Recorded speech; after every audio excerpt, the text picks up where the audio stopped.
Nesse vídeo eu vou te mostrar tudo sobre o próximo concurso da Petrobras. Vou te mostrar o cenário atual, a situação dos últimos concursos, a banca que já foi contratada, salários, benefícios e principalmente por que esse concurso está mais perto de sair do que você imagina. E também vou te mostrar como que você pode aproveitar esse momento que a gente ainda não tem edital para começar a estudar e sair muito na frente dos seus concorrentes. Fala pessoal, eu sou o Patrick Viveiros, trabalho na Petrobras há mais de 7 anos e aqui no canal eu compartilho dicas, técnicas de estudo e informações para te ajudar a conseguir a sua aprovação também no concurso da Petrobras. Hoje eu quero trazer aqui um vídeo completo, mostrando para você quais são as informações que a gente já tem sobre esse concurso, mostrando o cenário, tudo que você precisa saber para começar a estudar de uma forma realmente clara e com muito mais chance de conseguir sua aprovação. Então, por isso, já estou compartilhando aqui a minha tela com vocês para a gente falar tudo sobre esse próximo concurso. E a primeira coisa que eu quero te mostrar é justamente qual que é a situação atual, a situação dos últimos concursos, para que você entenda qual é o momento que a gente está vivendo em termos de concurso da Petrobras. Tá? Aqui a gente tem as informações dos últimos 4 concursos da Petrobras e também aqui da Transpetro. Em 2021 a gente teve o último concurso de nível superior da Petrobras, que somou mais de 3.000 vagas ao todo, e esse cadastro aqui foi totalmente convocado. Depois, em 2023, a gente teve um concurso para nível técnico que somava, juntando cadastro e vagas, mais de 1.000 vagas totais, e esse cadastro também foi totalmente convocado. Depois, ainda no ano de 2023, a gente teve um outro concurso. Esse já somava mais de 6.000 vagas, colocando cadastro, mais vagas imediatas. Esse concurso ainda está vigente e pouco tempo atrás, no mês de junho, a Petrobras fez mais uma convocação, convocou ali 800 pessoas como titulares, mais 400 pessoas como suplentes, mostrando que esse concurso, mesmo que ainda está vigente, está tendo sim convocações, tá? E temos também um concurso de 2023 da Transpetro, a gente teve um edital para nível médio e um edital para nível superior, somando mais de 1.500 vagas quando a gente olha para vagas imediatas e cadastro de reserva. Esse edital também está vigente e a gente vê que a convocação da Transpetro tem sido mais lenta que a convocação da Petrobras, mas esse cenário aqui mostra como que os concursos têm acontecido com uma recorrência muito maior nos últimos anos. Falando de cadastro de reserva, eu já adiantei para vocês, para nível superior não tem mais cadastro válido. Para nível técnico, o cadastro de 2023.2 ainda está ativo. Isso faz com que o concurso de nível superior tenha uma urgência muito maior, porque se a Petrobras precisar contratar um novo engenheiro, ela precisa fazer todo o processo de concurso, Ela precisa fazer o concurso, fazer as provas, a pessoa entra, faz curso de formação, é um processo muito longo. E a gente vai falar daqui a pouquinho sobre a aceleração que a empresa vive. E nesse momento de aceleração, se ela precisa esperar um tempo muito grande para ter um novo funcionário bem treinado, capacitado para exercer as suas atividades, isso dificulta muito também o dia a dia dela. Então, por isso que eu acredito que esse concurso de nível superior seja muito necessário nesse momento aqui da empresa. Falando do panorama ainda que a gente tem sobre o cadastro de reserva, a gente teve essa convocação de mais de 800 aprovados como titulares, mais centenas como suplentes. E ao longo de 2025, a gente ainda espera ter mais convocações aqui para o concurso de nível médio técnico, o que vai dar, atualmente a gente já tem mais de 3.000 técnicos convocados e esse número deve aumentar ainda mais ao longo de 2025. Para o concurso de nível médio técnico, no momento atual, a gente precisa que esse cadastro seja convocado para que a gente tenha um novo concurso. Mas calma que eu quero te mostrar por que eu acredito nesse novo edital, qual que é o cenário que a gente tem.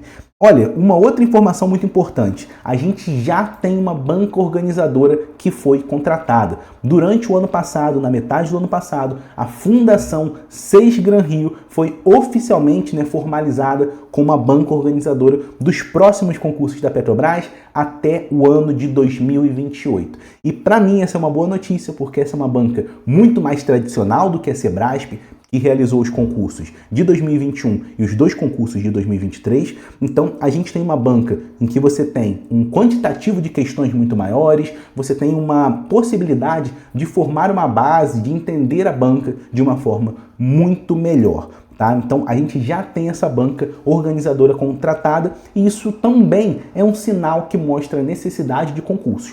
Esse foi nosso primeiro ponto, falando sobre a situação atual. Mas qual que é o cenário que a gente vive em termos de contratação pela Petrobras, né? O cenário que a gente vive para os próximos concursos? É aqui que eu quero te mostrar por que o próximo concurso da Petrobras é altamente provável. Eu já mostrei esse gráfico aqui em alguns outros vídeos e eu vou comentar ele rapidamente. É só para te mostrar o número de funcionários ao longo do tempo na Petrobras. A gente viveu uma crescente muito grande de 2001 até 2013, né, tendo um pico de mais de 62 mil funcionários, e depois a gente teve uma queda muito grande, motivada pela Lava Jato, né, e outros fatores, e até o ano de 2021 fez com que a Petrobras tivesse menos de 40 mil funcionários. Hoje, você começa a ver aqui uma crescente. Hoje a Petrobras, né, no final do ano passado, tinha cerca de 41.700 funcionários, isso mesmo tendo realizado alguns concursos ao longo dos últimos anos. Ou seja, toda essa queda, ela não teve nem 10% de recomposição do que a Petrobras perdeu de funcionários. Então, como a gente tem, né, falando agora das notícias, muitas notícias sobre aceleração de investimentos, e a gente tem um cenário em que teve uma queda muito grande de funcionários, se torna muito provável, muito necessário, é algo que os sindicatos têm batido muito, a convocação de todo o cadastro do concurso 2023.2 e também realização de novos concursos. E que notícias são essas? Eu trouxe algumas para a gente falar, né? A gente tem falado muito de aceleração de investimentos e aceleração de esforços. Então, a Magda Chambriard, que é presidente da Petrobras, ela falou, estamos pisando no acelerador, falando da expansão da empresa, né, pedindo para a indústria que ela estivesse preparada para atender a demanda que ela teria. Então, ela falou que a Petrobras passou a investir 35% mais do que antes, ampliando a contratação de plataformas, né? A gente tem diversas plataformas para serem construídas até 2029 e essas novas plataformas, muitas delas são próprias, ou seja, vão ser operadas pela Petrobras e vão ser trabalhadores, né? Operadores, técnicos de manutenção, técnicos de inspeção próprios que irão trabalhar na maior parte dessas plataformas que a Petrobras está construindo. Esse é um ponto, a aceleração. E junto com essa aceleração vem a exploração de novas fronteiras. Aqui eu trouxe principalmente a margem equatorial, mas agora a gente também vê surgindo notícias sobre Bacia de Pelotas, lá no sul. Então a Petrobras está nesse esforço de conseguir novas reservas de petróleo, porque apesar do pré-sal ir muito bem, né, e ter sido descoberto lá em 2008, a gente está vivendo um momento em que a gente começa a olhar para a hora que o pré-sal vai começar a cair a produção dele, né, lá para 2030, daqui a alguns anos ainda, mas a Petrobras já se prepara para essa queda na produção do pré-sal e para que ela consiga continuar aumentando o seu nível de produção e manter as suas reservas, ela precisa explorar novas áreas e é aqui que a margem equatorial ela surge. Tá? A Petrobras ela planeja investir na margem equatorial 3 bilhões até 2029. Hoje, né, o que é a margem equatorial? É um conjunto de bacias que a gente tem lá no norte do país. A Petrobras ela está no processo de liberação para essa exploração. O IBAMA ele autorizou a Petrobras a realizar vistorias, fazer testes, que seria a última etapa antes de liberar a perfuração nessa área, e agora a gente vive esse momento. Tem tido toda uma mobilização, e é claro, tudo respeitando essa parte ambiental, mas tem tido uma movimentação muito forte para liberar a exploração, a perfuração lá na margem equatorial, e a margem equatorial ela tem uma possibilidade de se tornar um novo pré-sal. Então imagina, todo o crescimento, todo o boom e expansão que se viveu no pré-sal, hoje nós olhamos para a margem equatorial e projetamos esse mesmo movimento, esse mesmo volume de petróleo sendo produzido e de trabalhadores, né, sendo movimentados para essas regiões para trabalhar nessa parte de exploração e produção lá na margem equatorial, o que obviamente faria com que a empresa tivesse que crescer também. Além da margem equatorial, a gente também tem projetos complementares de refinos, fertilizantes e bioenergia que estão sendo acelerados nesse momento também. Então tem muita coisa acontecendo em termos de expansão na Petrobras e é todo esse cenário que faz com que esse concurso se torne necessário, principalmente nesse momento de nível superior, que a gente não tem cadastro nenhum, e posteriormente, né, com a convocação do cadastro de reserva de nível médio técnico, um novo concurso de nível médio técnico para que a empresa continue crescendo. A gente já vai falar sobre as informações sobre o próximo concurso. Mas antes disso, eu quero te convidar a clicar aqui no primeiro link da descrição e conhecer o curso preparatório que eu recomendo, que é o Acelerador Petrobras. O Acelerador Petrobras ele é um curso completo, tem aulas ao vivo, gravadas, resolução de questões, simulados, o que você precisa para conseguir ter uma boa preparação para o concurso da Petrobras. Então vale muito a pena você conferir, conheça aqui o Acelerador, clicando no primeiro link. Agora vamos para o nosso terceiro ponto, que são as informações sobre esse próximo concurso. Eu já falei para você que a nossa banca vai ser a Fundação Sesgran Rio. Essa banca trabalha diferentemente da Sebrasp, né? A Sesgran Rio trabalha com questões com 5 alternativas e você tem que assinalar a questão correta. Ela é muito mais tradicional e ela traz um cenário positivo porque você que vai se preparar para um cargo mais tradicional, você consegue ter um acervo muito grande de questões e consegue entender bem quais são os padrões que essa banca cobra. Patrick, quais foram os cargos e os níveis, né, de nível técnico, de nível superior que a gente teve nos últimos concursos? A gente teve uma diversidade muito grande de cargos e aqui eu trouxe os principais, os que ofertam mais vagas e que acabam sendo mais interessantes também. Para nível superior, a principal parte é na área de engenharia. A engenharia de petróleo é um cargo que exige formação em qualquer engenharia, então acaba tendo um número maior de vagas e uma concorrência também maior, mas você tem outras engenharias, como mecânica, produção, elétrica, civil, né, entre outras aqui. Uma que eu destaco, que surgiu no último concurso, é a engenharia de segurança de processos, nem apareceu aqui, mas essa engenharia, ela também exige formação em qualquer engenharia e ela teve uma concorrência muito mais baixa do que essas, quando a gente olha o último concurso, então se tornou um cargo muito interessante. A gente também tem outros cargos de nível superior, geologia, geofísica, essa parte de TI, né, com análise de sistemas e ciência de dados, que foi o cargo que eu fiz, bem como, né, administração, economia e contabilidade, que são cargos que acabam ofertando um pouco menos de vagas, mas que aparecem normalmente em todos os concursos de nível superior, né? Mas o grande foco da Petrobras acaba sendo os concursos de engenharia e essa área de TI, ela sempre vem basicamente em todos os concursos de nível superior, trazendo ali oportunidades para algum desses cargos aqui. Eu acredito fortemente que a gente tenha vagas tanto para análise de sistemas como para ciência de dados no próximo edital. E nos cargos de nível médio técnico, né, a primeira coisa importante para você saber é que você precisa de um curso técnico para poder assumir esse cargo. Mas preste atenção que você não precisa ter esse curso técnico nesse momento. Então se você me fala, Patrick, eu estou terminando o curso técnico, eu vou começar um curso técnico, ainda não comecei. Olha para esse concurso com carinho, entenda como a Petrobras funciona, como o concurso funciona, começa a estudar para o concurso da Petrobras e depois você vai ter o seu tempo para fazer esse curso técnico. Por quê? Porque você precisa ter o seu diploma para ser entregue à Petrobras no dia da sua assinatura de contrato. E hoje você já consegue fazer o seu curso técnico de uma forma mais rápida. O que eu recomendo é, começa a estudar, entende esse concurso e posteriormente você consegue com mais calma fazer o seu curso técnico. Não deixe de olhar para o concurso da Petrobras simplesmente porque você ainda não tem essa formação. Ela não é uma formação de 2 anos, ela acaba sendo bem mais rápida, mas muitas pessoas não sabem, né, que existe essa possibilidade de fazer o curso técnico também de uma forma mais rápida. Os cargos de nível médio técnico, né, cada um deles vai exigir um curso técnico diferente. Por exemplo, técnico em manutenção mecânica pede que você tenha técnico em mecânica ou técnico em eletromecânica ou algumas outras formações. O que tem uma formação mais aberta, né, que permite mais cursos técnicos diferentes, é o técnico em operação.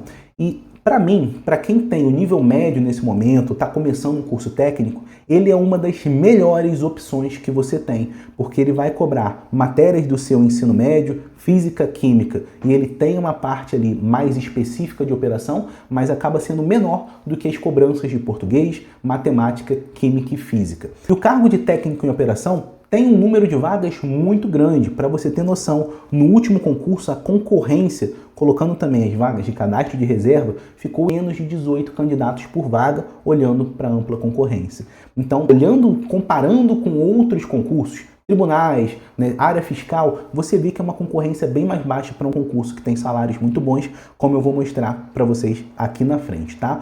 O cargo de técnico de operação de lastro é outro cargo muito interessante. Se você tem familiaridade com matemática e física, esse aqui é o cargo para você. Eu, inclusive, fiz o concurso para esse cargo em 2023.2, fui aprovado e é um cargo muito bom porque se você quer embarcar, ele é o cargo com maior probabilidade, né, com maior chance de você conseguir embarcar. O técnico de operação também tem uma chance muito grande de você trabalhar embarcado ou turno em terra, mas com maior probabilidade de você conseguir o embarque é a operação de lastro, tá? A gente tem outros cargos como manutenção na parte de elétrica, mecânica e instrumentação, que aparecem em praticamente todos os concursos.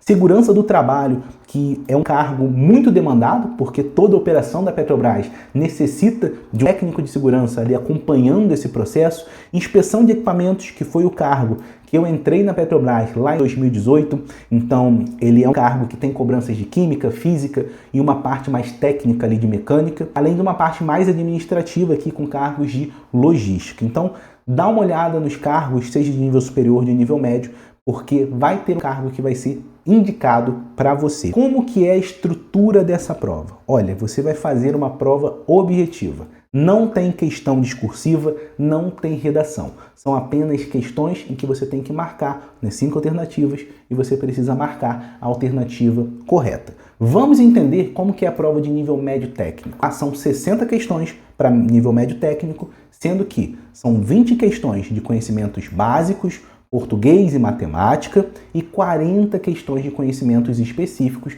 que são divididos em 3 blocos e você tem 4 horas de duração para essa prova.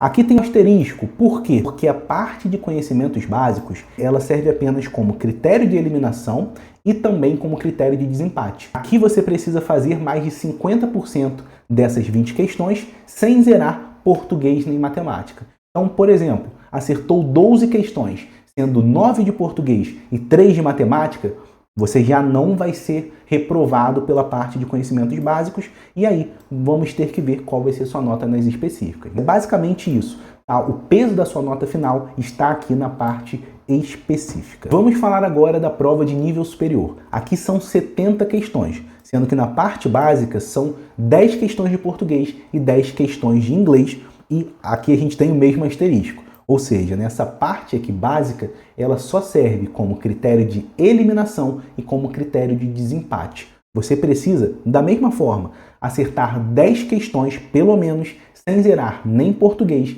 nem inglês. Já na parte específica, para nível superior, a gente tem 50 questões. Então, são mais questões do que para nível médio. E essas 50 questões também são divididas em 3 blocos. Como tem mais questões, a gente também tem um tempo maior de prova, 4 horas e meia para você resolver essas 70 questões, tá? Muito importante você começar a entender essa estrutura e já começar a pensar como você vai montar os seus estudos, levando em consideração que a parte básica serve como critério de eliminação e não como nota final, e também pensando que a sua específica tem um peso muito grande porque é dela que vem a sua pontuação. Você tem que ter isso em mente para pensar como você vai estruturar os seus estudos. Vamos agora falar da parte de remuneração e benefícios de cada dessas possibilidades que você tem. Falando primeiro dos cargos de nível médio técnico.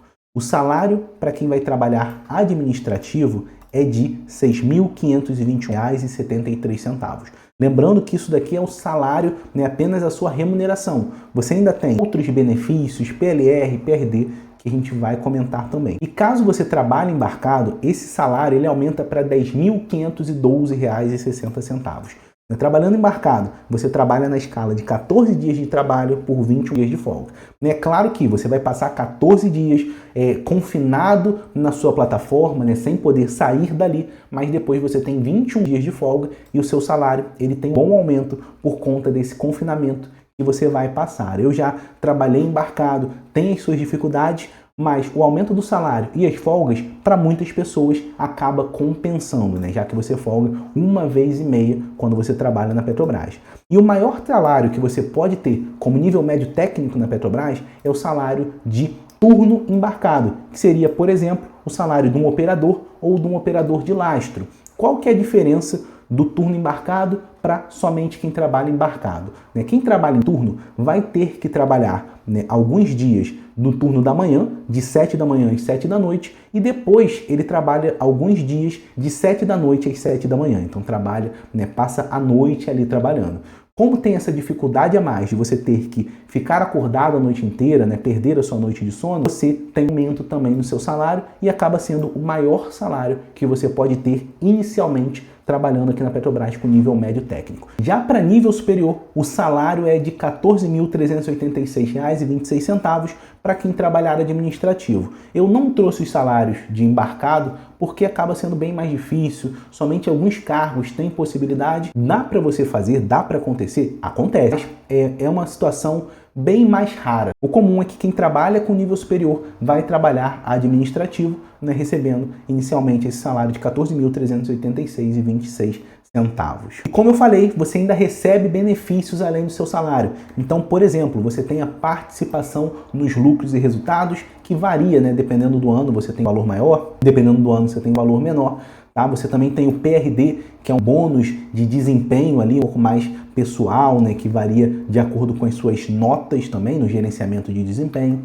Você tem assistência médica, que é o plano de saúde, auxílio educacional para o seu filho, caso ele esteja nessa fase de escola, a Petrobras ela paga o valor dessa escola, benefício farmácia, em que a Petrobras paga uma parte da medicação que você precise comprar. Você tem uma previdência complementar, que a Petrobras ela coloca ali o mesmo valor que você coloca nessa previdência, e você tem estabilidade. Patrick, mas você tem estabilidade constitucional? Olha, na Petrobras é diferente de um cargo em órgão público. Aqui você não tem a estabilidade da Lei 8.112, mas ainda assim, quando você olha historicamente o que tem acontecido, a Petrobras não tem esse histórico de demitir funcionários. Ela só faz isso em caso muito extremo de corrupção, de algum crime que a pessoa cometa, Normalmente é isso que leva alguém à demissão, o que também deveria acontecer em órgãos públicos para servidores estatutários. Então aqui você vai entrar em uma empresa que você tem essa possibilidade de construir uma carreira e de passar muitos anos trabalhando nela. Eu também coloquei como benefício as escalas diferenciadas para esses cargos operacionais, que é o famoso 14/21. Você também consegue ter isso trabalhando em turno em refinarias. A escala normalmente é de 4 dias de trabalho para 6 dias de folga. Então você vê que a Petrobras tem um pacote muito grande, vale muito a pena você fazer esse concurso. E olha, eu estou te contando todos os benefícios, tudo que eu queria saber quando eu estava no seu lugar. Então faz o seguinte, deixa o seu like nesse vídeo, se inscreve no canal, porque a gente está formando uma comunidade de pessoas que são futuras petroleiras e futuros petroleiros. Agora um ponto importantíssimo. Patrick, você falou que esse concurso é muito bom, que a gente tem um cenário que é favorável, mas como que eu faço para sair muito na frente? Olha, a primeira coisa que você precisa fazer é começar agora a estudar, antes do edital. Mas por quê, Patrick? Fazendo isso, você vai ter tempo de formar uma base e você vai chegar em um momento que as pessoas vão estar começando a andar, você já vai estar correndo e quilômetros à frente delas. Mas como que eu faço isso? Como que você me orientaria? Eu vou te falar o que eu fiz nas minhas 3 aprovações. Tá? Você vai utilizar o edital anterior como base, o último edital da Sesgran Rio que a gente tem. Lá você consegue pegar o conteúdo programático, que é o que vai ser cobrado no seu concurso. E além disso, você consegue buscar as provas anteriores da Sesgran Rio. Tendo o edital anterior para te balizar e as provas anteriores, essa é a melhor forma de você começar. Eu te daria inclusive uma sugestão. Pegue a última prova da Sesgran Rio, imprima essa prova e resolva essa prova aos poucos ali. Vai tendo esse seu primeiro contato. Vai ser difícil, você não vai ir bem nessa prova, mas está tudo bem. É só para você começar a entender qual que é o tamanho desse desafio, o que é que você tem pela frente. E na minha visão, para você começar de uma forma estruturada, a melhor coisa é você ter uma rotina mínima de estudos. Regularidade é mais importante do que a quantidade. Então, o que eu recomendo para você? Se você vai fazer o concurso para nível médio técnico, comece estudando português e matemática, montando a sua base. tá? E mesmo que você estude 1 hora por dia ou resolva 2 questões, se você tiver consistência, o resultado vai aparecer. Com o tempo você vai ter mais capacidade para estudar por mais tempo, para ter um foco maior, e isso vai naturalmente, fazer com que você tenha resultados melhores. É muito importante que você consiga montar um cronograma que tenha teoria, revisão e prática de questões. É importante que você faça isso todos os dias, Veja um pouco da teoria, resolva questões e revise algum conteúdo que você já estudou anteriormente. Eu sempre gostava de todos os dias, antes de começar a estudar, fazer uma mini revisão do dia anterior, todo final de semana fazer uma revisão ali da semana e mensalmente fazer uma revisão bem rápida, passando por todos os assuntos que eu já havia estudado, revisando fórmulas, conceito, sempre buscando tirar da minha cabeça, sempre buscando me recordar daquilo, fazer o que a gente chama de recuperação ativa, que é o que eu comento aqui no último ponto, usar o estudo ativo e a recuperação ativa. O que é a recuperação ativa? É basicamente você tirar da sua cabeça sem consultar um material. Então, ao invés de você ficar relendo, o que você vai fazer é buscar técnicas que tirem o conhecimento da sua cabeça sem precisar consultar um material. Por exemplo, resolver questões em que você fica ali engajado, se lembrando dos conceitos, pensando qual que é a resposta certa, usar flashcards, usar técnicas que tirem as informações da sua mente. Uma coisa que eu gostava muito de fazer era utilizar os índices da aula para me orientar e fazer com que eu me lembrasse dos conteúdos. Então, por exemplo, se eu pegava ali uma aula sobre colocação pronominal e tinha um dos tópicos próclise, eu ia tentar me lembrar, poxa, o que é a próclise? Quando que ela acontece? Eu ia tentar me lembrar das regras e depois eu consultava o material para ver se eu tinha acertado. As técnicas que são ativas, elas são muito mais poderosas, segundo a ciência, para reforçar o seu conhecimento e fazer com que ele realmente fixe. É como se você estivesse na academia, só que ao invés de levantar um peso e fortalecer os seus músculos, você está fortalecendo as conexões entre os seus neurônios, mostrando para o seu cérebro que aquele conteúdo é importante e relevante para você. E se você ficou até aqui, eu já te adianto que você está saindo na frente de muitas pessoas que não têm essas informações e esse conhecimento. E eu quero saber que você chegou até o final, então escreve aqui embaixo #FuturoPetroleiro ou #FuturaPetroleira. Muito obrigado e até o próximo vídeo.